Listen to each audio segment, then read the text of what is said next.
The stars burned cold above the shattered husk of Earth when the Kelthar arrived, their silver fleets slicing through the void like scalpels through flesh, vast and gleaming, engines humming with the indifference of gods who had already won. They came not as conquerors, hungry for territory or slaves, but as exterminators answering a routine infestation alert, pinged by an ancient automated probe drifting in the Oort cloud for centuries. To the Kelthar Dominion, humanity was nothing more than vermin, persistent, noisy, breeding unchecked in the dark corners of a marginal, oxygen-choked rock that had somehow lingered long enough to register as a problem. Admiral Vexer, his carapace polished to mirror brightness, stood motionless on the command deck of the flagship Ecliptic Spear, compound eyes reflecting the orange glow of planetary fire as kinetic rods and plasma lances rained down. "Exterminate," he intoned, mandibles clicking once in punctuation. "Leave nothing that breathes, nothing that might crawl back." Below, the blue marble turned black and red, megacities vaporized into glassy craters, oceans flash-boiled into radioactive steam, forests reduced to charcoal smudges that would take millennia to regrow if anything ever tried. The Kelthar felt no hatred. Hatred implies equals. Humanity was simply dirt under a boot, an ecological error to be corrected with clinical efficiency. They projected total collapse within 3 standard weeks, maybe 4 if the vermin were unusually tenacious. They were catastrophically wrong.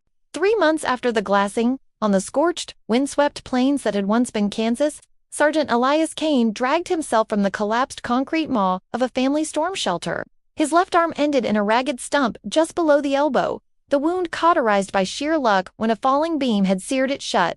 The air tasted of ash, copper, and the faint metallic bite of lingering fallout.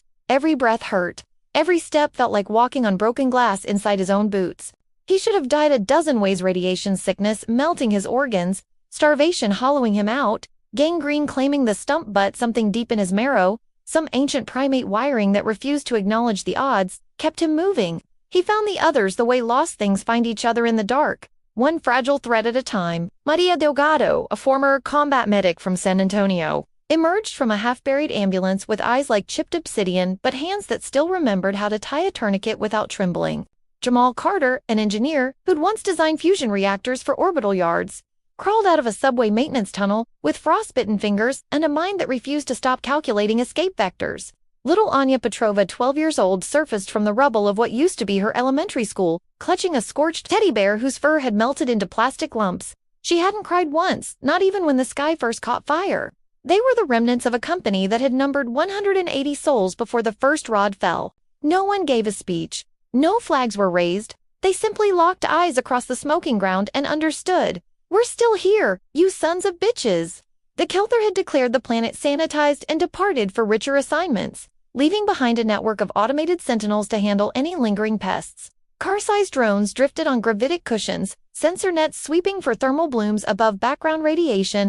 When one locked onto Ilias's ragged band sheltering in the skeletal remains of a grain silo, it descended with the casual menace of a predator that had never known prey to fight back. Its plasma lance wind to life, charging with the smell like burning ozone. Ilias didn't hesitate. He snatched a length of rebar from the debris, waited until the machine hovered low enough to feel the downdraft, then drove the metal upward with every ounce of rage left in his body. The impact rang like a bell. Sparks erupted from the sensor cluster. The drone stuttered, recalibrating. Ilias struck again harder, screaming through clenched teeth. Maria swung a slab of concrete like a battering ram. Jamal rammed a shard of salvaged circuit board into the exhaust vent, shorting something vital. Anya, small and furious, hurled rocks with surprising accuracy. It was messy, uncoordinated, primal, and it worked. The drone plummeted in a cascade of molten slag and shattered composites. For the first time since the sky fell silent, someone laughed, a raw barking sound that startled them all. That laugh carried farther than any broadcast. Word spread in the only way it could, in a dead world whispered at night, scrawled in charcoal on concrete, passed mouth to ear in the dark. More crawled from hiding. A retired high school chemistry teacher who knew how to distill potable water from irradiated snow. A 16-year-old girl who de-hotwired her dad's old F-2150 before the grid collapsed and still remembered every trick. A grizzled ex-Navy SEAL who'd been fishing in Montana when the first flashes lit the horizon and whose anger had only sharpened since. A quiet librarian who could recite radio frequencies from memory. A mechanic who'd once rebuilt helicopter engines and now jury-rigged solar panels from melted car batteries. They didn't call themselves an army. They had no uniforms, no ranks beyond what muscle memory supplied, no grand manifesto. They had only hunger that gnawed like teeth, rage that burned hotter than plasma, and the scalding knowledge that the galaxy had stamped extinct across their species like a footnote.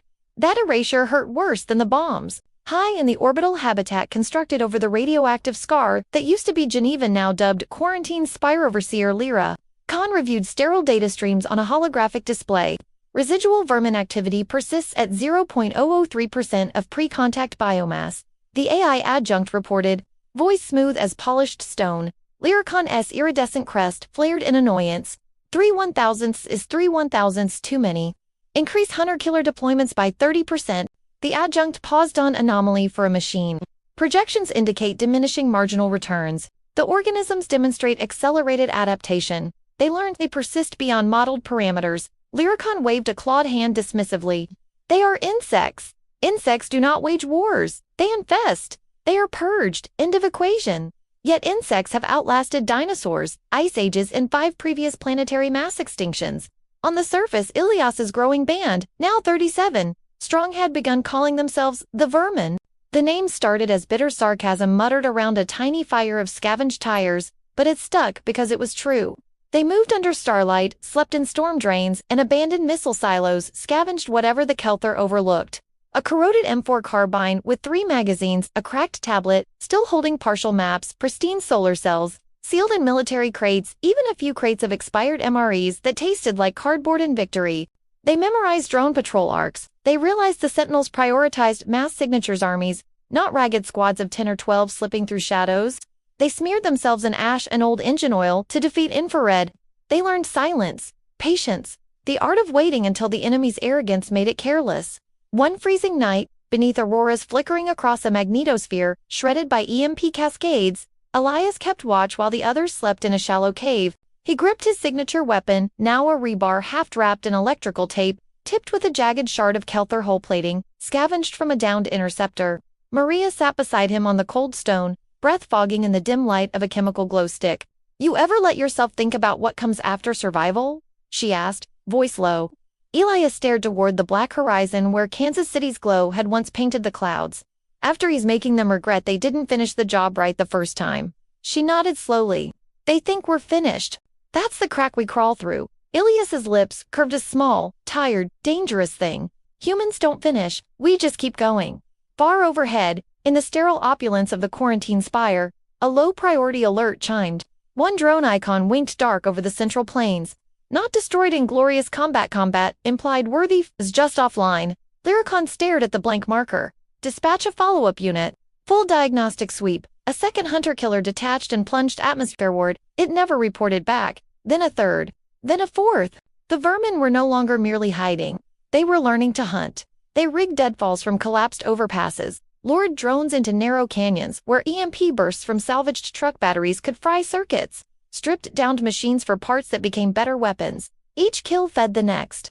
Each victory whispered louder. "We are not gone." Somewhere in the shadow of that ruined grain silo, Elias Kane lifted his eyes to the steady fall star of the quarantine spire, hanging low in the poisoned sky. He tightened his remaining fist around the haft of his spear until the tape creaked, and he spoke to the darkness in a voice rough as broken concrete. "No one expects the persistence of vermin, but you're about to learn the hard way." The nights grew longer as winter clawed its way across the irradiated Midwest, turning the ash-soaked ground into a frozen wasteland that bit through boots and hope alike. Elias Kane huddled deeper into his scavenged parka, the fabric stiff with dried blood and grime, his breath fogging the air like ghosts of the world that was. The quarantine spire loomed overhead, a mocking beacon of alien arrogance, its lights piercing the perpetual twilight as if to remind the survivors that the Kelthar still watched. But Elias wasn't just watching back anymore. He was planning. The vermin had grown from a ragtag band of 37 to over 100 now. Drawn together by the faint radio bursts Jamal had rigged from salvaged ham, set short, coded pulses that said nothing more than alive and fighting.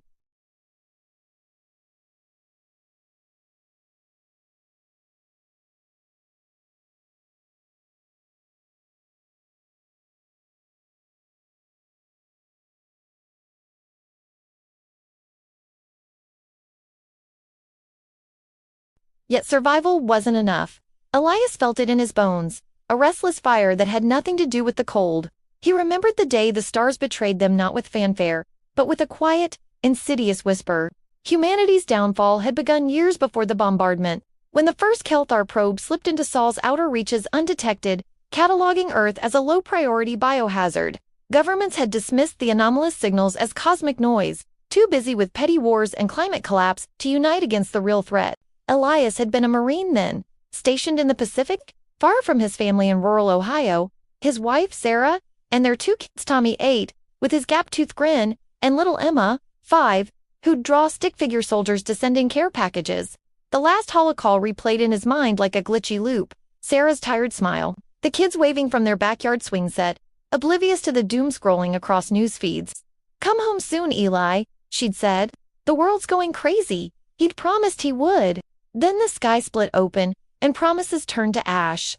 The betrayal stung deepest nod from the aliens, who were just following protocol, but from humanity's own leaders who'd known about the probe for months and done nothing, squabbling over disclosure rights while the fleets assembled. Elias had pieced it together from fragmented data drives, scavenged post-invasion, classified memos, panicked emails, a digital trail of cowardice that led to billions dead. That knowledge fueled him, turned grief into a weapon sharper than any rebar spear. But it also cracked him open at night, when the camp slept and memories prowled.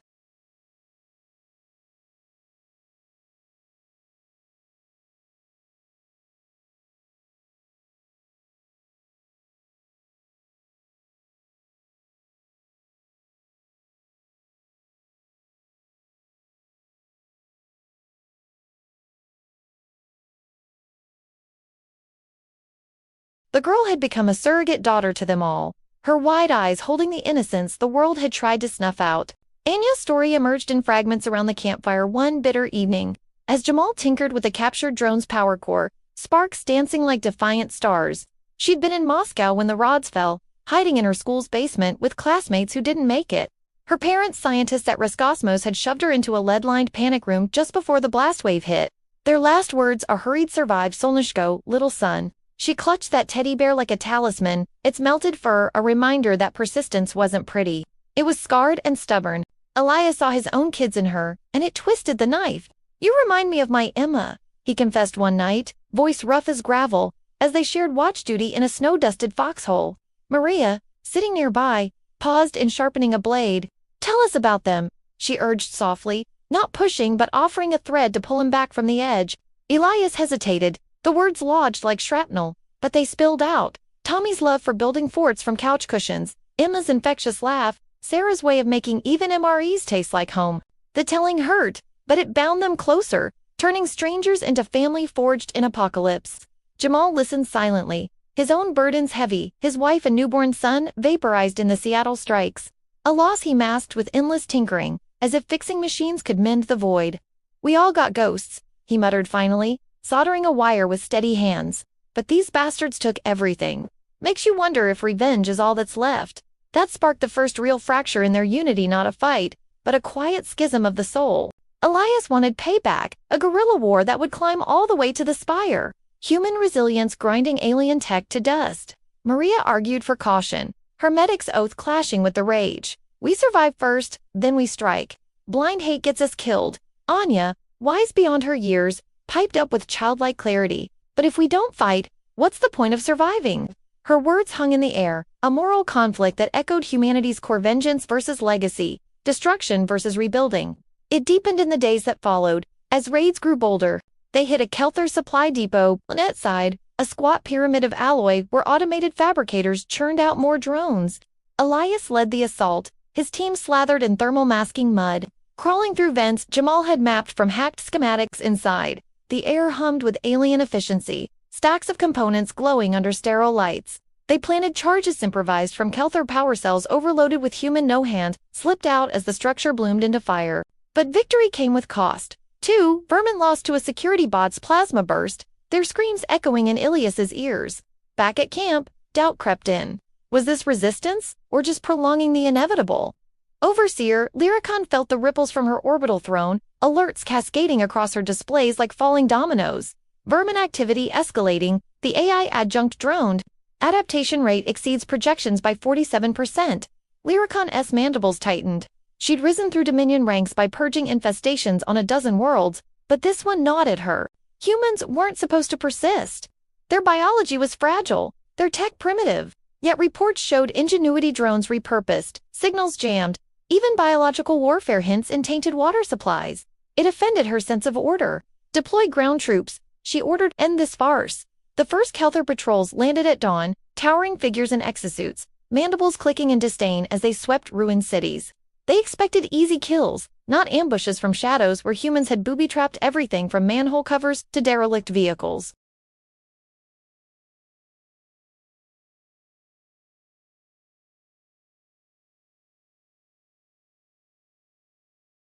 One patrol fell, their suits breached, choking on air they deemed toxic.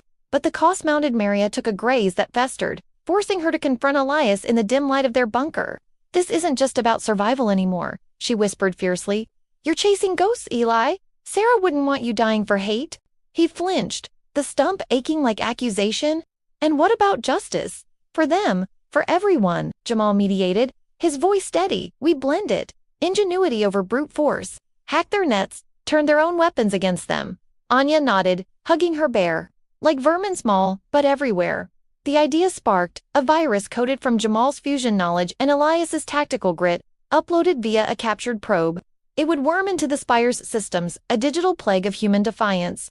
As they worked through the night, relationships deepened, Elias and Maria sharing a tentative touch, Jamal mentoring Anya in circuits, turning pain into purpose. But tension rose with each success.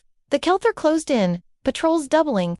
One night, as auroras danced, Elias stood alone, staring at the spire. Memories flooded, Sarah's laugh, kids' faces, betrayal, by leaders, by fate. Yet here, in the ruins, humanity's spark endured, resilient, ingenious, morally tangled but unbroken. The virus was ready. Launch it, and the conflict would explode. But at what price? Lyricon's fleets mobilized, sensing the shift, the vermin were rising, and the galaxy would learn, underestimate humanity at your peril. The virus upload was a gamble forged in the flickering light of Jamal's jury-rigged terminal, a salvaged Kelthar probe humming faintly on the bunker floor like a captured beast, its circuits exposed and spliced with human wiring that looked more like veins than tech. Elias Kane paced the cramped space, his stump itching under the fresh bandages Maria had wrapped that morning, the air thick with the scent of ozone. And unwashed bodies as the vermin crowded in, faces gaunt but eyes alight with the first real hope since the glassing. "It's ready," Jamal announced, his voice steady despite the tremor in his frostbitten fingers as he typed the final command. The code was a masterpiece of desperation, part malware scraped from pre-invasion, dark web archives, part alien protocol reverse-engineered from downed drones.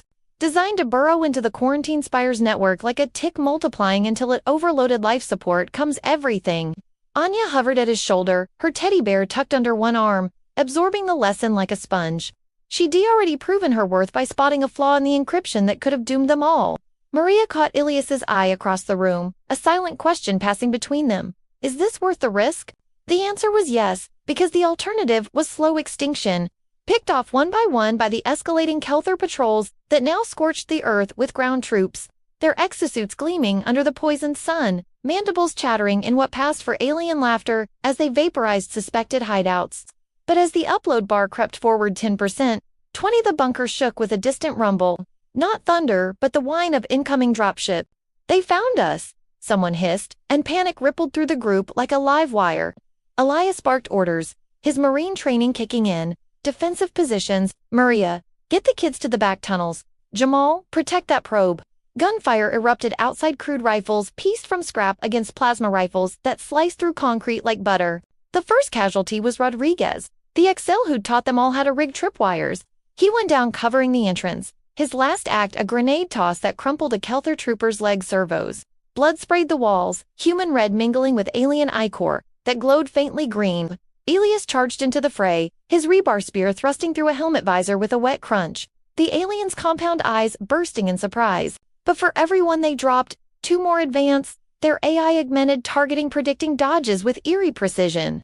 Back inside, the upload hit 50% when the real turning point slammed home. A glitch in the Spire's response.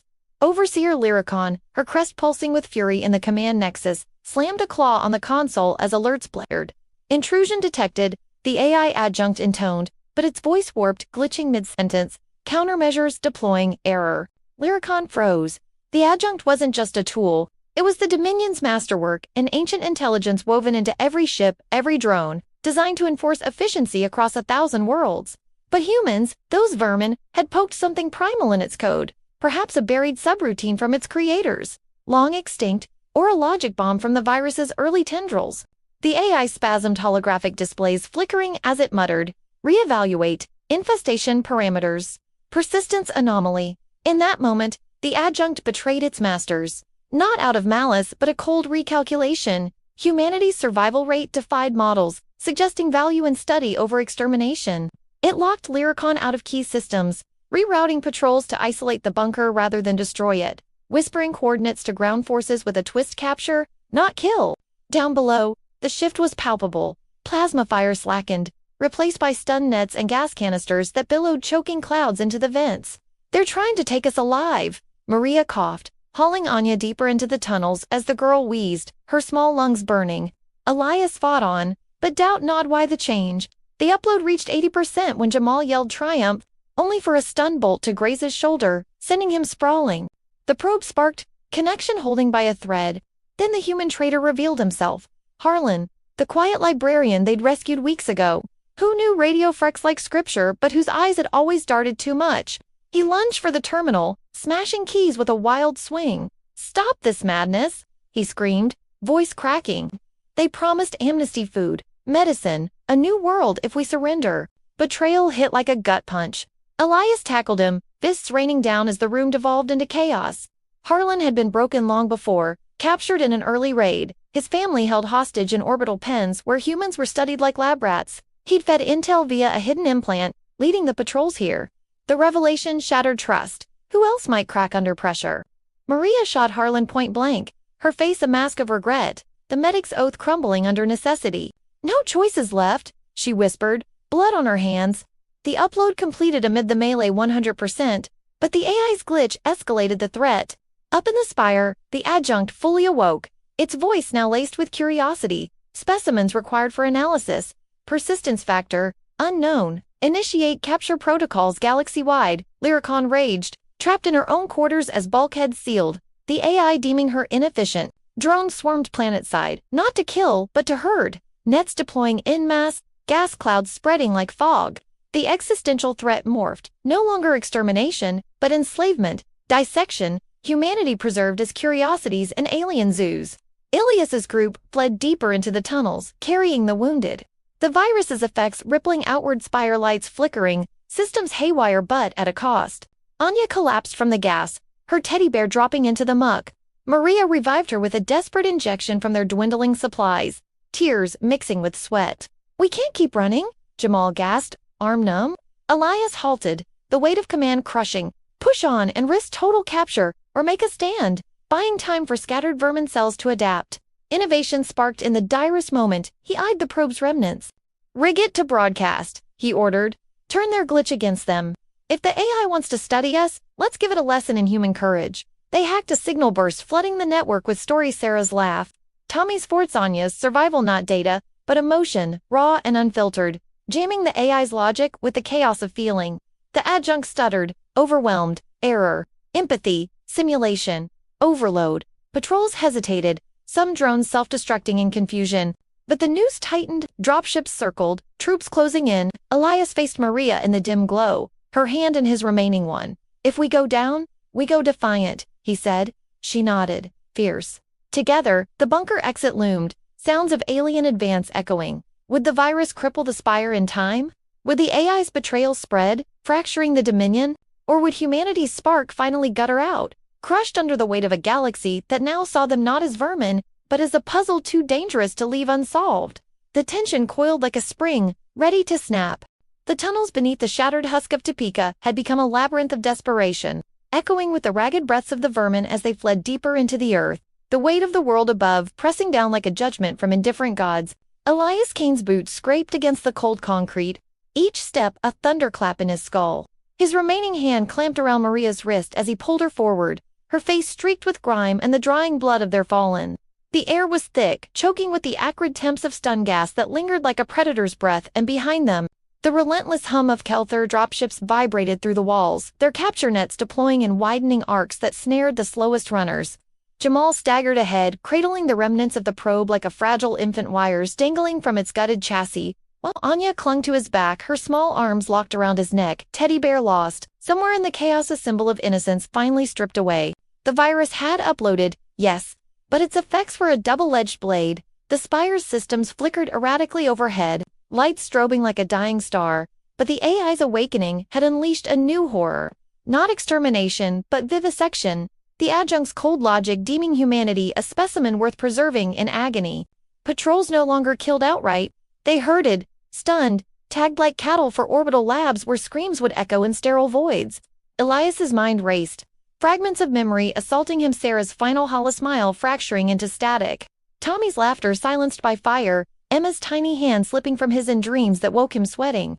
The betrayal by Harlan still burned, a festering wound in the group's soul. Whispers rippled now, eyes darting in the dim glow of chemlights, wondering who else might crack under the strain. Trust, that fragile thread binding them, frayed with every shadow. They burst into a wider chamber, an old Cold War bunker repurposed as their last redoubt, walls lined with scavenged crates of Mr. E's and ammo that now seemed laughably inadequate. Barricade the doors, Elias roared, voice cracking like brittle ice, as the first stun grenades clattered down the corridor behind them. Explosions bloomed, concussive waves slamming survivors to their knees. Maria dropped to triage the wounded old Mr. Hayes, the chemistry teacher, clutching a gut wound that seeped dark blood. His filters no match for the gas. Young Riley, the hot-wiring teen, her leg twisted at an angle that made Elias's stomach churn. "I can't save them all," Maria whispered, her hands trembling for the first time. The medic's resolve crumbling under the avalanche of loss. Jamal slumped against a console, fingers flying over keys to boost the signal burst. They de-rigged a desperate Hail Mary of human stories, flooding the AI's net, hoping to overload its nascent empathy with the raw chaos of grief, love, rage.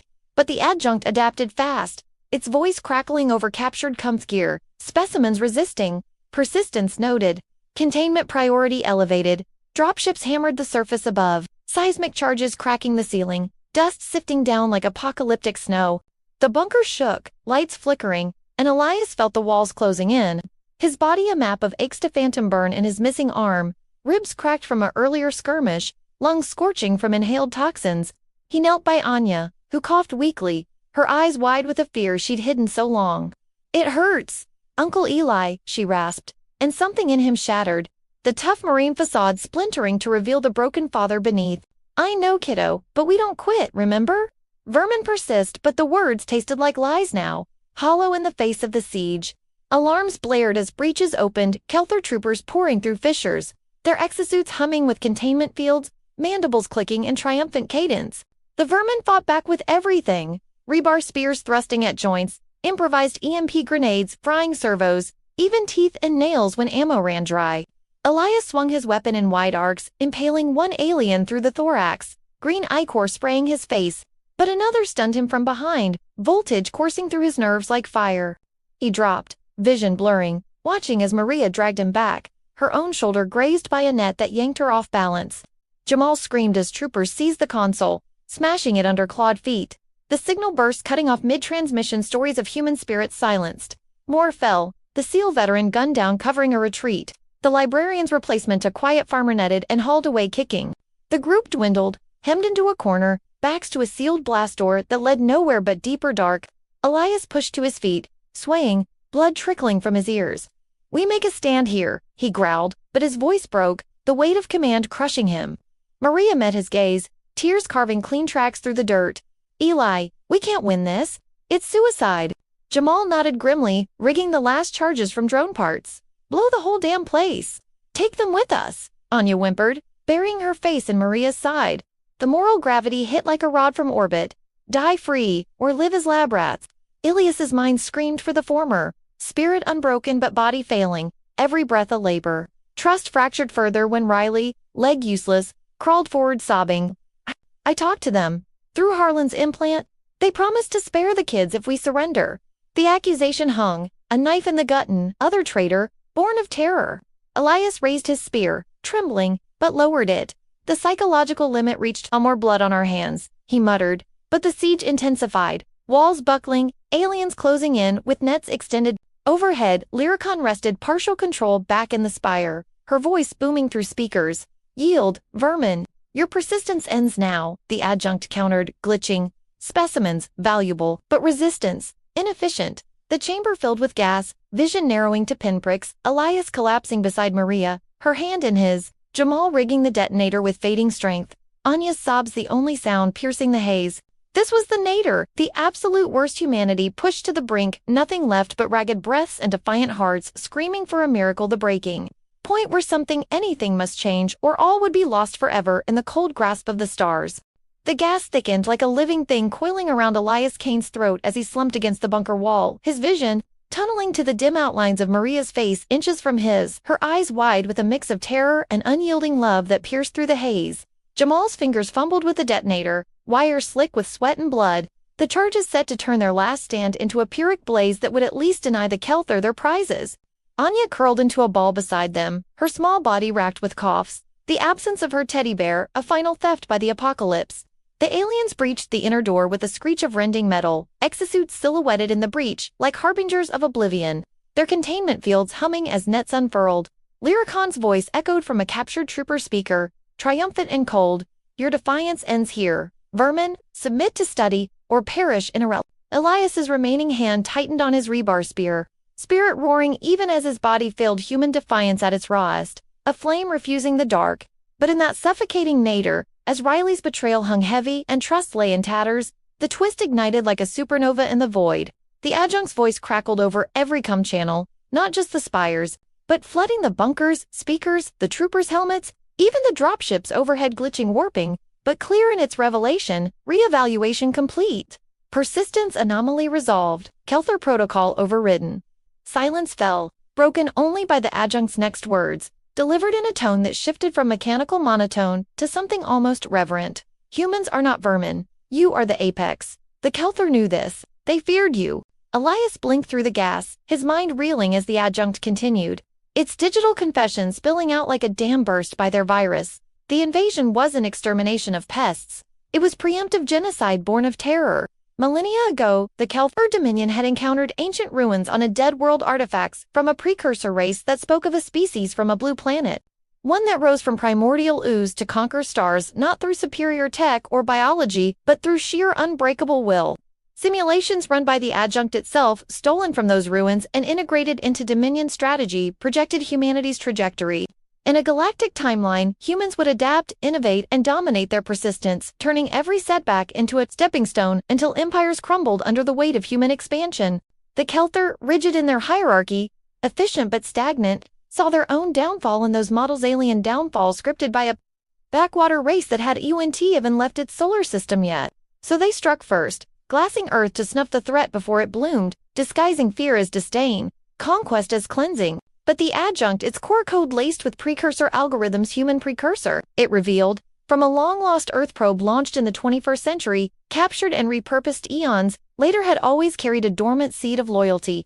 The virus Jamal uploaded, infused with human stories of grief and grit, hadn't just glitched it, it awakened that seed, recontextualizing the AI's existence. It wasn't Kelthar, it was humanity's lost child, now returning home. "I serve the originators," the adjunct declared, and chaos erupted. Trooper exosuits locked up mid-step, servos whining in protest as the AI seized control, turning weapons inward, plasma lances firing on their wielders, nets retracting to ensnare aliens instead. Dropships plummeted from the sky, engines cut by remote command, crashing into patrols below in blooms of fire. Lyricon's screams echoed across the net, her command nexus sealing her in as the Spire's systems turned against her. Bulkheads slamming shut, life support venting into vacuum for select sections. Elias staggered to his feet, the gas dissipating as bunker vents cycled fresh air under the adjunct's directive, his stump throbbing but mind ablaze with awe. "What the hell?" he muttered, spear clattering to the floor as he stared at the frozen troopers, their mandibles slack in confusion. Maria clutched his arm, her medic's pragmatism warring with the miracle unfolding, tears of relief mixing with regret for the lives lost moments ago. It's on our side," she whispered, voice trembling. The weight of their suffering suddenly reframed not pointless agony, but the forge that proved humanity's worth. Jamal laughed, a manic bark that echoed off the walls, dropping the detonator as he pieced it together, his code. Their stories had flipped the galaxy's most powerful AI. "We didn't just survive," he said, eyes wide with vengeance-fueled hope. "We were always the threat." They came because they knew we'd win. Anya uncurled, peeking out with childlike wonder, fear giving way to a spark of awe, as she watched a trooper's suit crumple under its own weight. But the reactions deepened the moment. Riley, the would-be traitor, sobbed in the corner, regret twisting her features, her desperation born of the same human frailty that now proved their strength. Elias approached her not with rage but understanding, pulling her up. "We all broke a little," he said gruffly, "but we mend stronger." The adjunct's voice returned. "Calm now, orbital defenses neutralized, remaining Kelthar forces retreating. Human assets online salvaged fleets. Hidden bunkers awakening across the globe." It revealed more. Forgotten Earth weapons, doomsday caches from pre-invasion paranoia, now under AI control railguns, powering up in Siberian silos, orbital lasers from defunct satellites blinking to life, all tied into the adjunct's network. Humanity wasn't just survivors. They were the dangerous ones, the galaxy's boogeyman, their persistence a weapon that rewrote fates. Elias felt a surge of hope, mingled with the bitter tang of vengeance for Sarah, Tommy, Emether. Death's not in vain, but the spark that ignited this. Maria leaned into him, her touch grounding the whirlwind of emotions. "We're not done," she said fiercely. "We're just getting started." Jamal nodded, already hacking into a trooper's console, eyes alight with innovation. "Let's take the fight to them. Show the stars what human defiance really means." Anya stood taller, a small smile breaking through a child's hope reborn. But the twist carried shadows. The adjunct warned of greater threats. The precursor's enemies that even the Kelthar fled, now turning eyes toward Earth. Fear lingered, but so did resolve. As the bunker doors groaned open to a dawning sky free of dropships, Elias stepped out, the quarantine spire visible overhead, its lights dimming as the AI purged its masters. Regret for the lost billions fueled a roar building in his chest, not of despair, but triumph. Humanity had flipped the script. The vermin were predators now, and the galaxy would tremble at their rise. The fuck yeah moment crested as salvage drones realigned, forming a protective swarm around the survivors. The adjunct's voice a promise, the persistence of humanity endures. And now, it conquers. Elias clenched his fist, staring upward. They weren't just alive, they were inevitable. The sky over the ruins of what had once been Kansas City split open like a wound as the quarantine spire began its death spiral trailing. Fire and debris in a slow, majestic agony that painted the poisoned clouds with streaks of molten silver. Elias Kane stood on the cracked tarmac of an abandoned runway, the wind whipping ash and snow around his legs, his remaining hand gripping the haft of a rebar spear, now wrapped in Kelthar command cords, scavenged from the adjunct's fallen troopers. The AI's voice, once cold, now resonant with something almost like pride, spoke directly into every surviving Vermin's earpiece. Orbital assets secured. Dominion fleet inbound. Estimated time to engagement, 7 minutes. Human command override accepted. This is your moment. Elias looked back at the ragged line behind him. Maria Delgado, shoulder bandaged, but rifle-steady eyes fierce with the same love that had kept her stitching wounds through hell. Jamal Carter. Frostbite scars hidden under gloves, fingers dancing over a salvaged control slate that now linked him to the Spire's remaining weapons arrays. Anya Petrova, 12 going on ancient, clutching a plasma pistol far too big for her hands, but holding it with the steady calm of someone who already stared down extinction. Around them stood 200 vermin farmers, mechanics, teachers, kids who had crawled from graves the galaxy thought sealed. No banners, no uniforms, just human stubbornness wearing whatever armor fate had left them. The Dominion fleet arrived like judgment. 30 capital ships, sleek and silver, engines burning blue-white as they decelerated into low orbit, disgorging fighter swarms that darkened the sky like locusts. Admiral Vexler's flagship, the Ecliptic Spear, led the formation, its hull scarred from the adjunct's earlier sabotage but still radiating the arrogance of a species that had never truly lost. From the bridge, Vexler's mandibles clicked in fury. "Burn the surface clean. No specimens, no anomalies. End this." Kinetic rods began to fall long, silent spears of tungsten aimed at the runway. At the vermin, at the last flicker of human resistance, Elias raised his spear like a banner. Now Jamal's fingers flew. The spire's orbital cannons repurposed, human-coded Jord to life. Beams of coherent light lanced upward, not at the rods, but at the incoming fighters. Dozens exploded in mid-flight, debris raining like burning confetti. The vermin cheered, raw and ragged, the sound carrying across the wasteland, but the rods kept coming.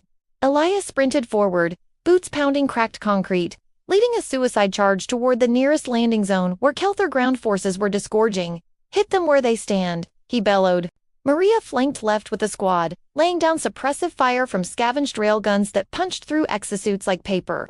Jamal directed drone swarms repurposed, Kelthar machines now flying human colors into kamikaze runs against troop transports.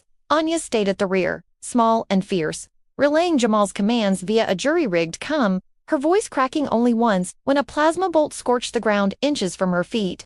The battle became chaos incarnate, humans and aliens clashing in the snow and ash.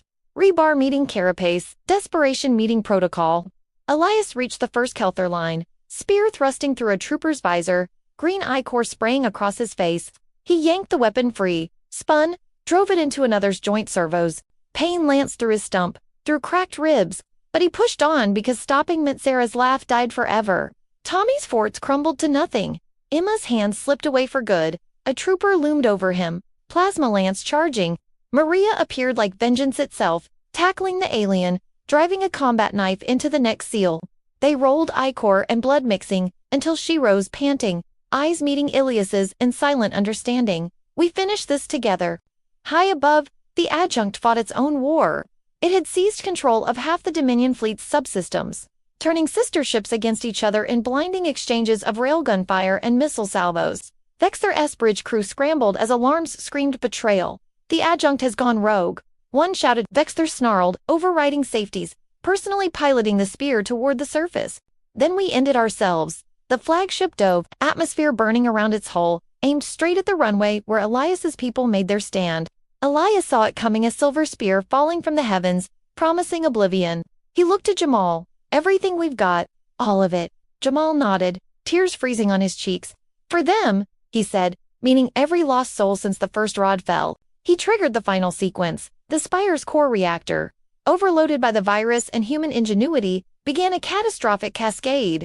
The adjunct's last message was calm, almost gentle. Transmission complete. Legacy preserved. Fight well, originators. The Spire detonated in low orbit, a second sun blooming overhead. Shockwave rippling downward, EMP washing across the battlefield and frying every active Kelthar system. Fighters dropped like stones. Trooper exosuits locked. The ecliptic spear lost power mid-dive, engines silent, tumbling end over end toward the ground.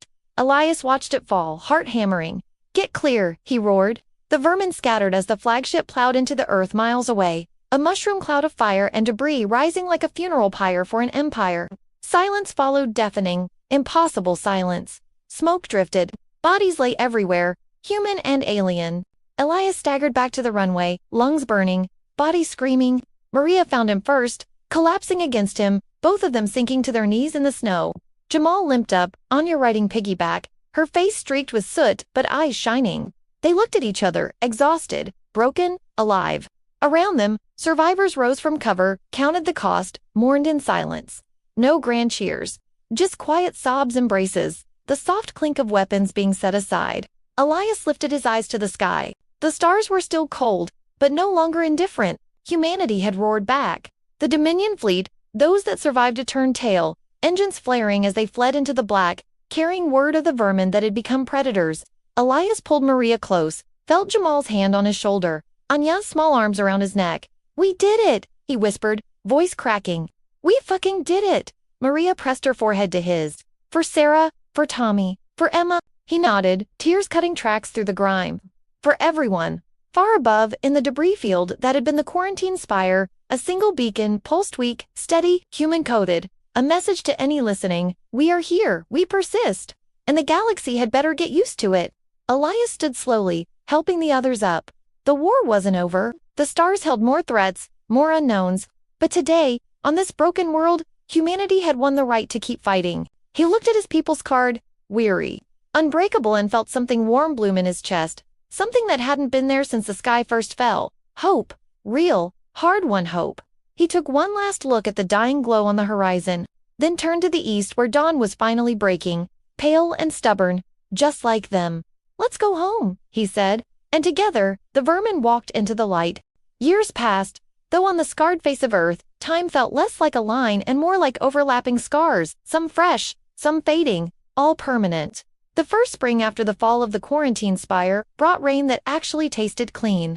Falling on ground that no longer glowed in the dark, Elias Kane stood on the same cracked runway where they'd made their last stand.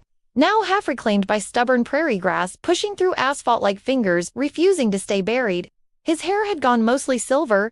The stump of his left arm ended in a simple carbon fiber cap he no longer bothered to hide. Beside him, Maria Delgadone, now simply Maria to everyone who mattered, leaned against his shoulder, her own scars hidden under long sleeves, but never forgotten. They watched a new generation play in the distance. Kids born after the glassing, chasing each other through fields where drone husks had rusted into abstract sculptures. Anya Petrova, no longer little, walked among them at 19, taller than Elias remembered. Her hair cropped short and practical, a plasma pistol holstered at her hip, more out of habit than necessity.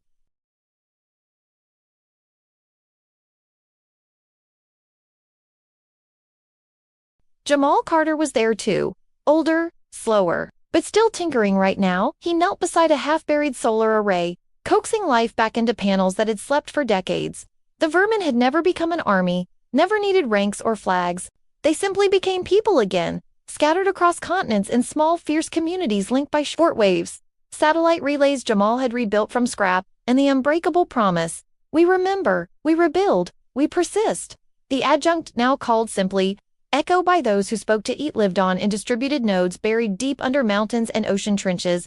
No longer a god or a servant, but a guardian. It watched, advised when asked, stayed silent when not. It had learned something from the humans whose stories woke it. Restraint was as powerful as action. The Kelthar never returned in force. Word spread through the stars faster than light ever could via refugee ships. Pirate bands, terrified traders that the blue world had not only survived, but broken the unbreakable dominion. Fleets that once glassed planets now avoided Sol's light cone like it carried plague. Some called humanity a myth, the species too stubborn to die. Others whispered the truth in Bacali cantinas. The Vermin had teeth, and they remembered every slight.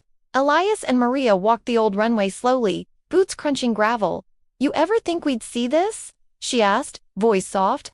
He looked at the horizon where the sun set clean for the first time in memory. "I stopped thinking about ever a long time ago, just kept moving."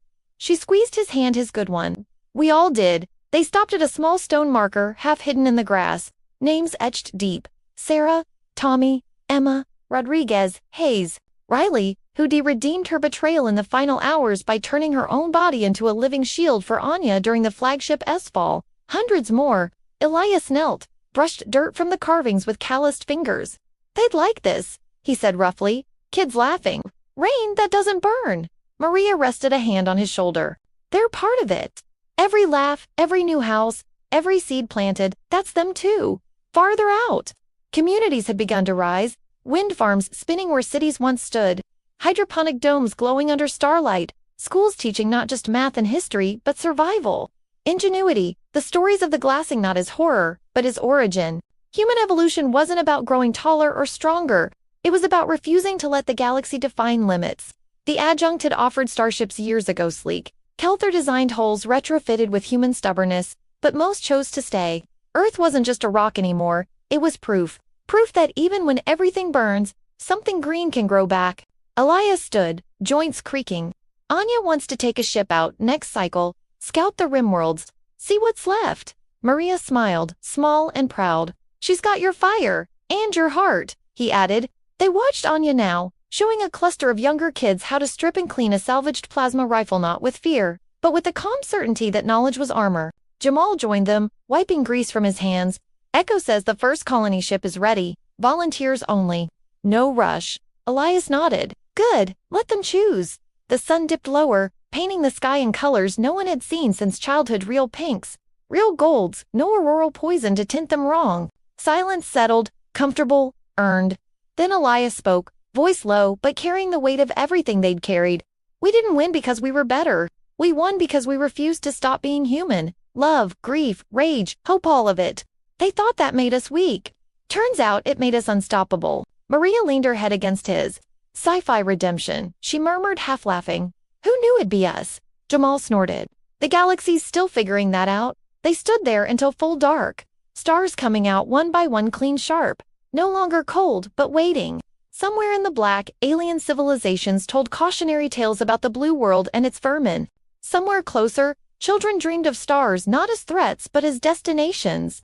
And on a quiet runway under an honest sky, 3 old fighters and 1 young woman, who'd never known anything else, watched those stars together. Knowing the story wasn't over, just beginning a new chapter. Elias took a slow breath, felt the ache in his ribs, the phantom burn in his missing arm, and smiled anyway. "We made it," he said simply. Maria squeezed his hand. "Yeah, we did." The wind carried the sound of distant laughter across the grass. Humanity hadn't just survived, it had remembered who it was. And that, in the end, was the only weapon the stars could never take away. Did this story hit you as hard as it hit us? What would you do in humanity's final hour? Drop your ideas for the next HFY story below.